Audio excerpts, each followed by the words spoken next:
Breakfast ಎಲ್ಲ ಮುಗಿಸ್ಕೊಂಡು ನನ್ನ ಕೆಲಸ ಏನಿದೆಯೆಲ್ಲ ಮುಗಿಸ್ಕೊಂಡು ಮಧ್ಯಾಹ್ನ ಊಟಕ್ಕೆ ಹೋಗೋಣ ಅಲ್ಲಿಗೆ ಲೋಕೇಶ್ ಗೌಡ ಅವ್ರ ಹತ್ರನೇ ಅಂತೇಳ್ಬಿಟ್ಟು ಹೋದೆ. ಬಂದೆ, ನೋಡಿದ್ರೆ ಸ್ವಲ್ಪ ಸೀಟ್ ಸಿಕ್ತು, ಖಾಲಿ ಇತ್ತು. ಸೊ ನಾನೀಗ ಮುದ್ದೆ, ನಾಟಿ ಕೋಳಿ ಸಾರು ಮತ್ತು ಮಟನ್ನು, ಬೋಟಿ ತೊಗೊಂಡೆ. ತುಂಬ ಚೆನ್ನಾಗಿದೆ, ಎಲ್ಲನೂ ಟೇಸ್ಟು ಅಷ್ಟೇ ತುಂಬ ಚೆನ್ನಾಗಿ ಮಾಡಿದ್ದಾರೆ.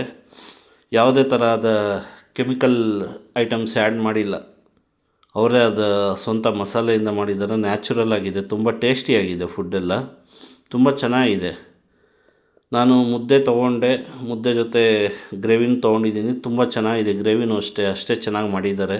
ನ್ಯಾಚುರಲ್ ಆಗಿದೆ, ಮನೆಯಲ್ಲಿ ನಾವು ಯಾವ ಥರ ಊಟ ಮಾಡ್ತೀವೋ ಅದೇ ಥರ ಇದೆ. ಸೊ ನಾವು ಹೋಟ್ಲಲ್ಲಿ ಮಾಡ್ತಾಯಿದ್ದೀವಿ ಅನ್ನೋ ಫೀಲೂ ಬರೋದಿಲ್ಲ.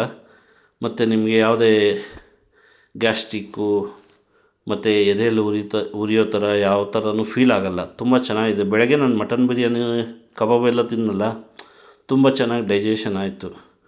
ನನ್ನ ಕೆಲಸ ಏನಿದೆಯೋ ಆರಾಮಾಗಿ ಮುಗಿಸ್ಕೊಂಡೆ ಬಂದೆ. ಮತ್ತು ಈಗ ಊಟ ತೊಗೊಂಡೆ ತಿಂತಾಯಿದ್ದೀನಿ. ನೀವು ಬನ್ನಿ ಒಂದು ಸರಿ ಟ್ರೈ ಮಾಡಿ, ತುಂಬ ಚೆನ್ನಾಗಿದೆ.